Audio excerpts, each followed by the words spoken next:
بسم اللہ الرحمن الرحیم۔ السلام علیکم ناظرین 6 ستمبر کا دن آتا ہے تو ہمیں ایک یاد تازہ ہوتی ہے جنگ 65 کی، کہ جو پاکستان اور ہندوستان کے درمیان ہوئی، اور یہ تقریباً 17-18 دن کی جنگ تھی۔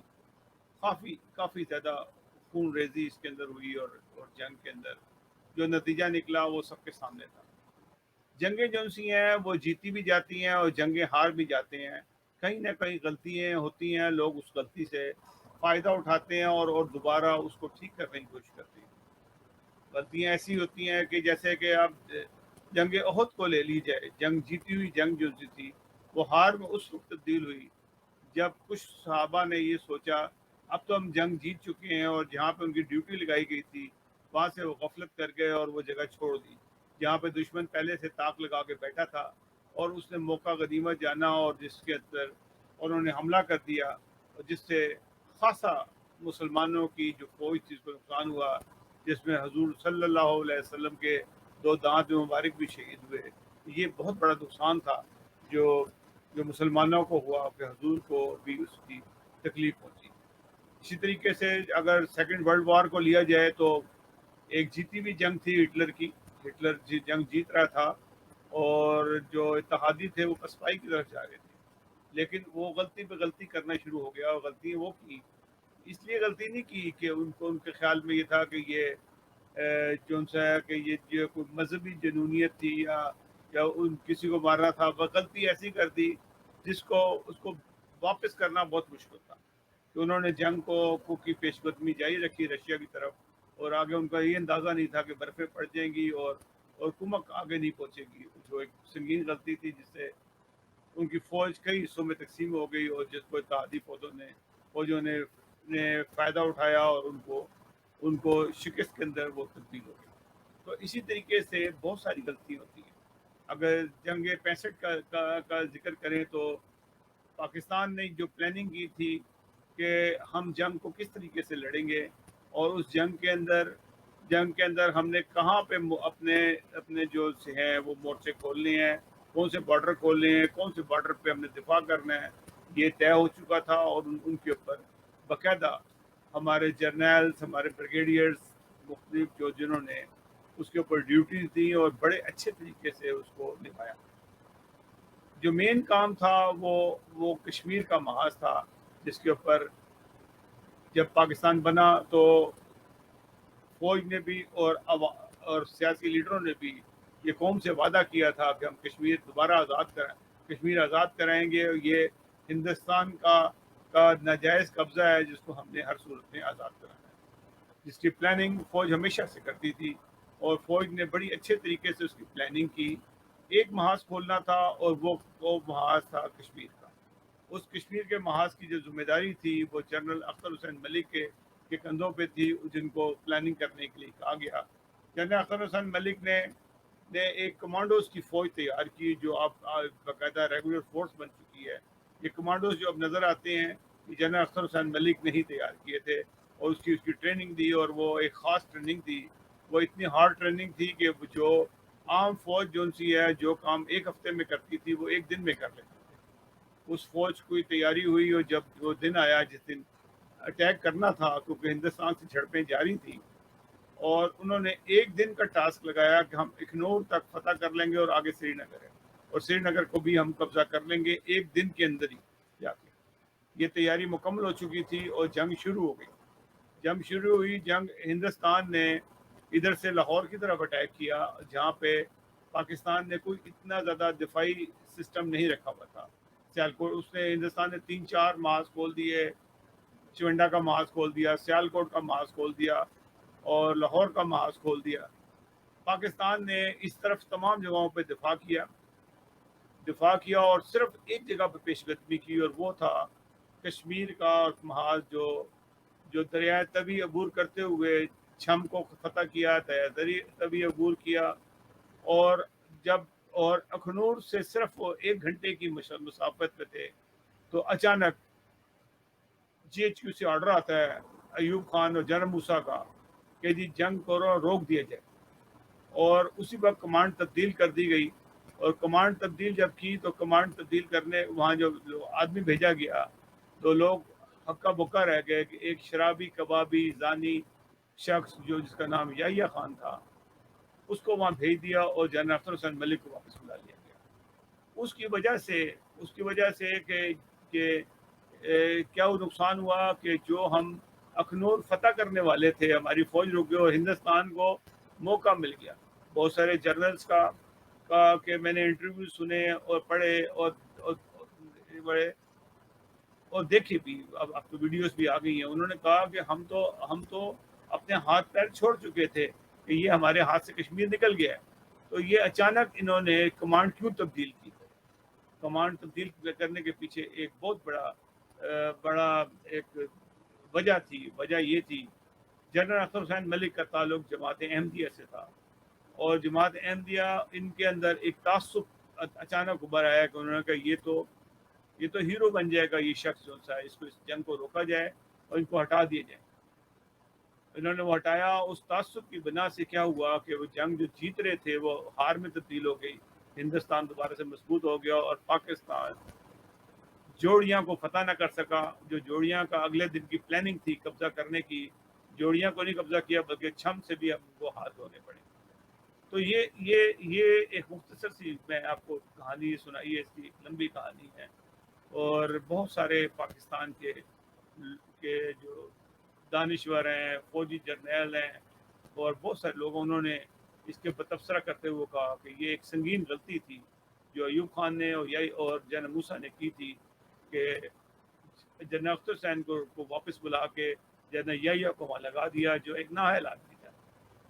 بعد میں اس کے اعزاز میں جنرل یحییٰ کو اعلان جرأت بھی دیا گیا، اور پھر اس کے بعد ان کو چیف آف آرمی اسٹاف بھی بنا دیا گیا۔ یہ غداری کہیں تو کوئی مذاکرہ نہ ہوگا۔ ہم آج بھی جو فوج کے خلاف جو باتیں کرتے ہیں، لوگ کرتے ہیں، میں تو کبھی نہیں کرتا، میں فوج کو سمجھتا ہوں کہ فوج جو سی پاکستان کی ریڑھ کی ہڈی ہے۔ اگر چند ایک لوگ غلطیاں کرتے ہیں تو اس کا مطلب یہ نہیں کہ فوج ساری خراب ہے۔ فوج میں بہت اچھے جرنیلز ہیں، بہت اچھے آفیسرز ہیں، اور فوج میں جس طرح سے وہ کام کرتے ہیں اس کی مثال دنیا کی فوج سے نہیں آپ ملا سکتے۔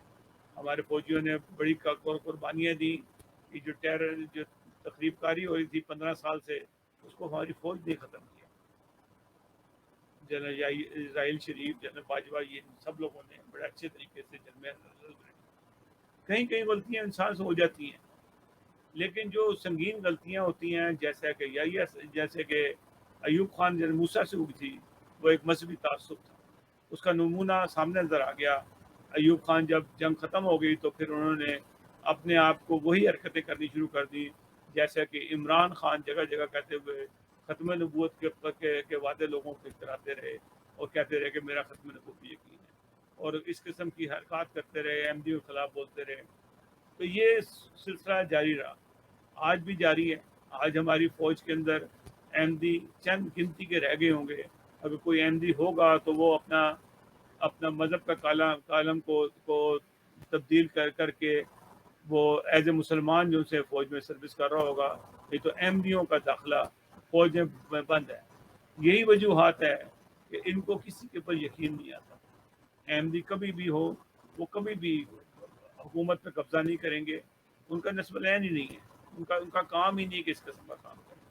تو یہ سب چیزیں جو سی ہیں انہوں نے خود اپنے لیے پاؤں پہ کہتے ہیں کلاڑی مار لی ہے، اور یہ ایک ایسی بدنامی کا ہے کہ جب بھی آج بھی میں ایک تبدیلی کیوں کی گئی۔ ایاز میر نے کہا کہ یہ تبدیلی یحییٰ خان کو کیوں تبدیل کیا گیا جنرل اختر حسین کو ہٹا کے، اس کا کوئی جواب نہیں دیتا۔ تو یہ جواب میں بھی پوچھتا ہوں کہ آپ کیوں نہیں جواب دیتے؟ فوج کو چاہیے کہ اس کا جواب دیں اور اس کا باقاعدہ کیس چلائیں، بھلے جیسے بھی ہو انہوں نے یہ غلط کام کیوں کیا۔ تو ناظرین، یہ ساری چیزیں ہیں کہ جس کے اندر اس کے علاوہ بہت اچھے کام بھی ہوئے۔ میں آپ کو تھوڑے سے کلپس دکھاتا ہوں اپنے پرانے پروگراموں میں جس کے اندر ہم نے کرنل نثار کے ساتھ کچھ گفتگو کی ہے، وہ آپ کو دکھاتے ہیں، کچھ تھوڑی سی ہسٹری بتاتے ہیں کہ فوج میں 65 کی جنگ میں کیا ہوا۔ ناظرین ملاحظہ کیجیے گا۔ ایک میں آپ کو تاریخی حوالہ دوں، 65 کی جنگ میں ہمارے افواج جب چھم جوڑیاں سیکٹر میں ایڈوانس کر رہی تھی اور ان کی نظروں میں اخنور کا شہر آ چکا تھا، اور یہ کہا جا رہا تھا کہ بس یہ اب تھوڑے وقت کی بات ہے کہ اخنور ہمارے قبضے میں آ جائے گا۔ تو عین اس وقت 12 ڈیو کی کمانڈ اختر حسین ملک میجر جنرل کر رہے تھے، ان کو تبدیل کر کے جنرل یحییٰ خان کو لگا دیا گیا۔ اوفینسو ہمارا رک گیا، ہندوستانیوں کو موقع ملا اپنی وہ صفیں ڈیفنسز وہ کریں۔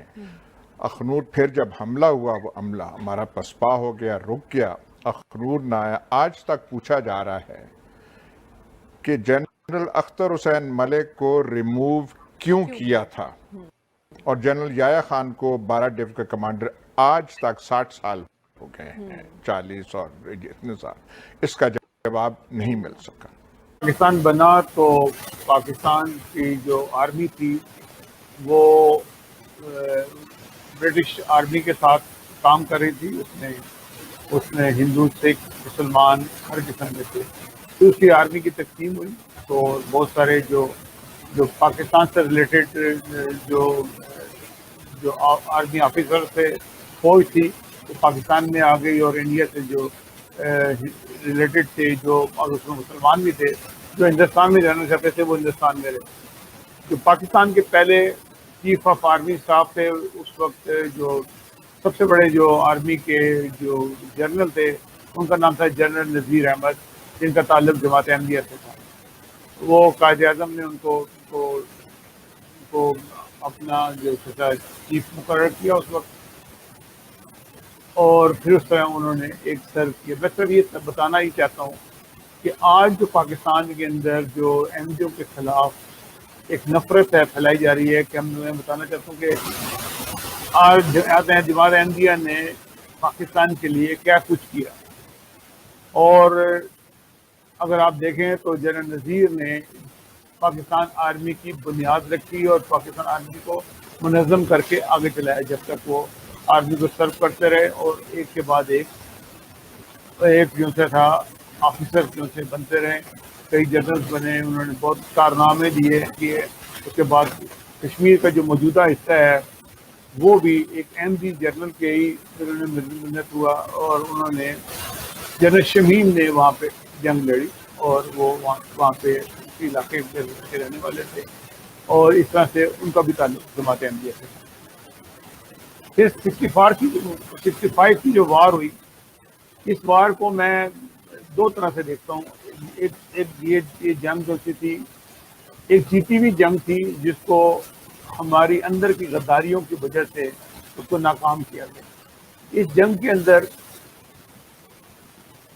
کے اندر یہی طے پایا تھا کہ پاکستان آرمی جو ہے وہ صرف ایک طرف سے پیش قدمی کرے گی، اور اس کو کامیاب کرے گی، اور باقی تمام جگہوں پہ وہاں پہ دفاع کیا جائے گا، پاکستان کے تمام بارڈر پہ دفاع کیا جائے گا۔ یہ بالکل ایک طے شدہ GHQ میں پلان تھا، اور اس پلان کے مطابق ہی کام ہو رہا تھا۔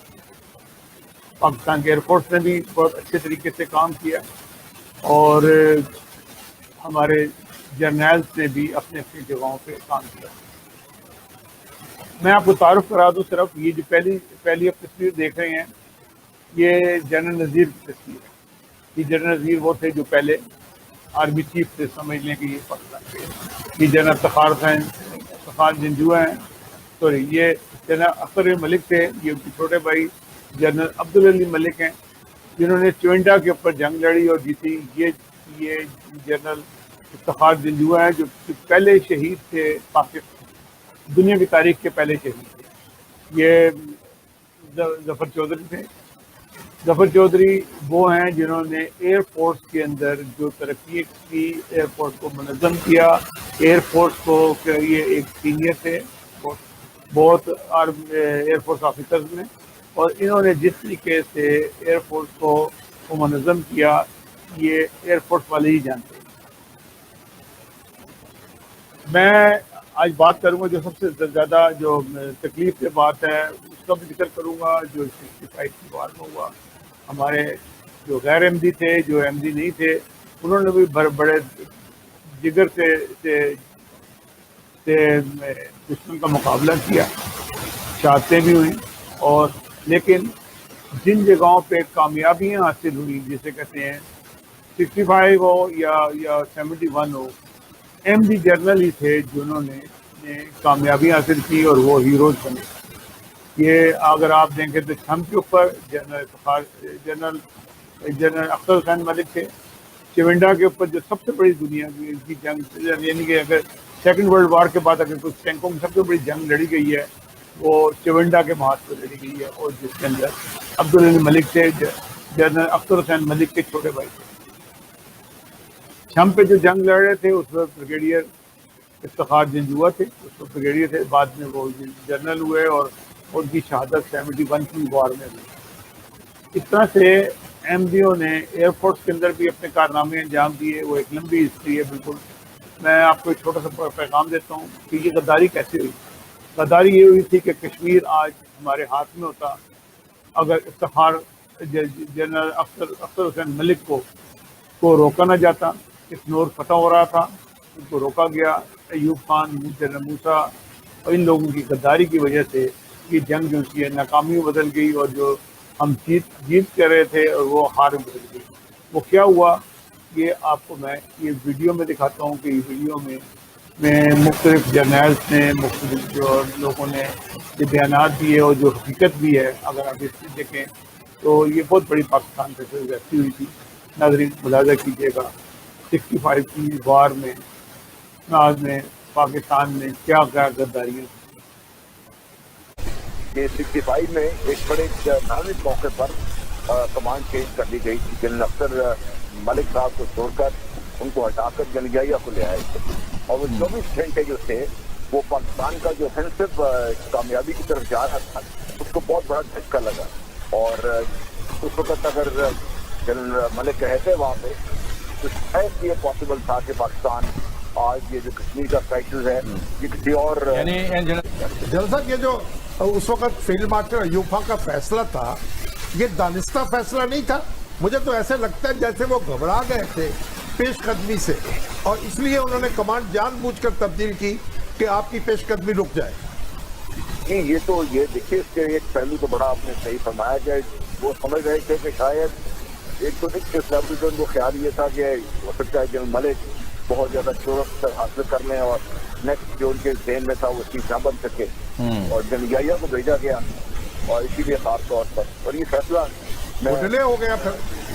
اچھا، اور مجھے تو لگتا ہے کہ جنرل یحییٰ کو اسی کا ریوارڈ ملا ان کو جب کمانڈر ان چیف بنایا گیا بعد میں۔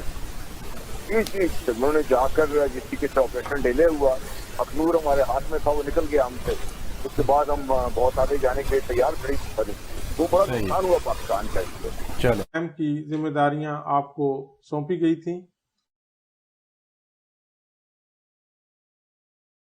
بہت درجہ بدرجہ انہوں نے باتیں بتائی ہیں، تو باقی بات یہ ہے کہ یہ جو تعارف کے طور پہ بتا دیتا ہوں کہ آپریشن جبرالٹر جو تھا یہ پہلے شروع کیا گیا۔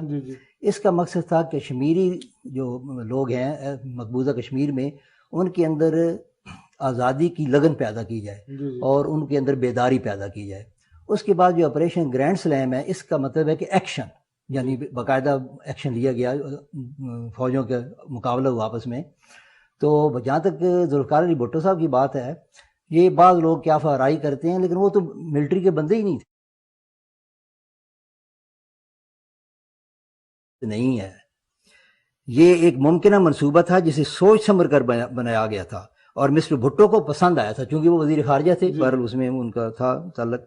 یہ منصوبہ فوج کا حد درجہ قابل عمل اور دانش مندانہ انتخاب تھا۔ تو یہ بہترین منصوبہ تھا، اور آگے جیسے کہ میں جا کے عرض کروں گا کہ یہ باقاعدہ کامیاب رہا۔ اس میں 4 سٹیجز تھے کہ کیا کیا کام کرنا ہے۔ سب سے پہلے تو یہ تھا کہ چھم جو ان کا بڑا مشہور گڑھ تھا اس کو فتح کرنا، اور اس کے بعد دریائے توی کو عبور کرنا جو رستے میں آتا تھا، اور پھر اخنور شہر اس کے آگے ہے کوئی 3-4 میل کے فاصلے پہ، اس پہ قبضہ کرنا، اور اس طرح پھر ان کی سپلائی لائن کاٹ دینا۔ زمین پہ جنگ ہو رہی تھی، اور جنرل اختر ملک ایک بہت بہادر جنرل تھا، اور اس کی 12 ڈویژن نے یعنی ایک ایسا مارکا مارا جو کہ دنیا کی زمینی جنگ کے جو ہے مثالیں ہیں ان میں بہت بڑی مثال ہے۔ لیکن بدقسمتی سے اس بہادر شخص کو وہاں سے ہٹا دیا گیا، جبکہ ہندوستانی جرنیلوں نے کہا کہ اخنور جو کشمیر کی جو گردن ہے، جو صرف کشمیر کی ایک راستہ ہے، وہ تو اس کے ہاتھ میں آ گیا تھا، بلکہ ان کی آرٹلری ریجمنٹ جو تھی ہندوستانیوں کی، وہ بندوقیں چھوڑ کے بھاگ گئی تھی. رائٹ پلم آپ نے کتاب میں رائٹ رائٹ پلم. پلم. اور وہ جنرل جوگندر سنگھ کہتے ہیں اور جنرل خوشوت سنگھ کہتے ہیں کہ اللہ تعالیٰ خدا ہماری مدد پہ آیا، یعنی خدا ان کی طرف چلے گئے تھے. اور یہاں یہ تھا کہ ایوب خان اور موسیٰ نے بیٹھ کے ان کو ہٹا دیا اور یحییٰ کو کہا کہ اخنور نہیں لینا. قوم کو نہیں پتا تھا، اس کو کہا کہ جا کے جوڑیاں پہ حملہ کرو. تو وہاں پہ ایک چھوٹا سا گاؤں تھا، وہاں جا کے وہ سر مارتے رہے اور لوگ پھر جوڑیاں فتح ہو گیا تو لوگوں نے کہا واہ واہ واہ. لیکن اصلی تو اخنور تھا. اخنور کے بعد جموں تھا. ٹھیک ہے. وہ ہندوستانی جرنیل کہتے ہیں کہ ہم تو چھوڑ چکے تھے. We had written it off. We had written it off. تو اس دن پھر ایوب خان کی سپیچ ہم نے سنی کہ ہندوستان نے حملہ کر دیا ہے and we have to respond. تو بلیو می اس دن وہ سپیچ سنتے ہی ہماری آنکھوں میں آنسو نکلے، اور یہ خوشی کے آنسو تھے. اچھا. خوشی کے آنسو اس لیے کہ اب ہمیں یقین تھا کہ اب ہم we will sort the enemy out. We are going to see to it. تو وہ جذبہ تھا. تو آپ نے ذکر کیا کہ کہاں لڑی. 65 وار میں میں ایڈجوٹنٹ تھا اپنی یونٹ کا، اٹلی یونٹ کا، 31 فیلڈ ریجمنٹ، بڑی مشہور یونٹ تھی. اس کی جو سب یونٹس تھی بیٹریز، انہوں نے سیکنڈ ورلڈ وار میں حصہ لیا ہوا تھا. اچھا. تو بڑے بڑے پرانے سولجرز تھے ہمارے پاس. ہمارے جو کمانڈنگ آفسر تھے ہمارے اس وقت جنرل کرنل منصور، وہ بہت ہی ایک لائق آفسر تھے، اللہ بخشے ان کو. ہم یہ جو ہماری یونٹ تھی، we were in direct support of 24 brigade. 24 brigade commanded by general Abdul Ali Malik, then brigadier Abdul Ali Malik. اچھا. ان کے ساتھ ان کا بریگیڈ میجر تھا اسلم شاہ، who I had known ever since he was a captain. He is also retired now as a lieutenant general. Abdul Ali ملک بھی retire ہو گئے، فوت ہو گئے، اللہ بخشے ان کو بھی. تو اسلم شاہ ابھی زندہ ہیں. اچھا. He retired as a lieutenant general, a very competent human being. تو یہ بریگیڈ جو تھا، اس کو ٹاسک ملا ہوا تھا چونڈے کا سیکٹر ڈیفینڈ کرنے کا. تو ہم اس بریگیڈ کی، میری unit and myself as the adjutant of the unit, we were in direct support. اس بریگیڈ کو ہم نے سپورٹ کرنا تھا توپ خانے کے ساتھ. اچھا. تو ان ادر ورڈز یہ 65 کی وار ہم نے چونڈا میں لڑی. اچھا. اب چونڈا ایک ایسا سیکٹر تھا جس کی اہمیت اتنی زبردست ہو گئی ہوئی ہے اور ہو گئی تھی اس وار میں کہ اگر خدا نخواستہ چونڈا ہمارے ہاتھ سے نکلتا تو پھر دشمن کو جی ٹی روڈ تک پہنچنے میں کوئی دیر ہی نہ لگتی. جی ٹی روڈ بٹوین وزیر آباد اینڈ گجرانوالا، وزیر آباد اینڈ گجرات. تو یہ جو جی ٹی روڈ پہ اگر پہنچ جائے دشمن تو پھر ہماری کمر ٹوٹ جاتی ہے پاکستان کی. پاکستان میں ڈیپتھ بہت کم ہے انفارچونیٹلی، اور ایک ہی جی ٹی روڈ تھی اس وقت جو پشاور اور کراچی کو کنیکٹ کرتی تھی، تمام بڑے شہروں کو. تو اس لیے ہمارے لیے یہ چونڈا جو تھا، it was a vital point that we wanted to defend and we had to defend at all costs. تو hats off to general Abdul Ali Malik مرحوم. پھر میں کہوں گا کہ مولا کریم ان کو بہت بڑا درجہ دے اور جنت الفردوس میں جگہ دے. وہ ایسا he was such a son of the soil کہ he was so determined and such a brave soldier کہ مجھے الفاظ نہیں ملتے میں ان کی تعریف کروں. وہ شخص اتنا جرت والا تھا، اتنا ہمت والا تھا کہ بریگیڈ ہیڈ کوارٹر نارملی اگر فوج کے کاروائی کو سمجھتے ہیں ڈیفینسو بیٹل میں، ہمیں سب کو پتا ہے کہ بریگیڈ ہیڈ کوارٹر وہ F D L forward defended line جو ہوتی ہے اس سے تھوڑا سا پیچھے، میل 1.5 میل 2 میل پیچھے کر کے بریگیڈ ہیڈ کوارٹر ہوتا ہے. اچھا. in Abdul Ali Malik's case, no.